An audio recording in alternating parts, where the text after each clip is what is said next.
Hello po. Gumagawa po ako ng isaw. Kasi nag-request po sila. Ngayon, mag-iihaw po kami mamaya sa to. Wala po kaming yung ihaw lang dito.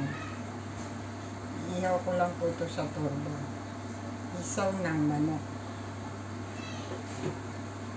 May nabibili pong luto na, kaya lang kung marunong naman po ako dahil ito po yung negosyo ko sa Pinas. Pag yung street foods. Nung isang araw po, kikiam naman. At kwek-kwek. At squid balls. Yun po. Ngayon po, ito ginagawa ko.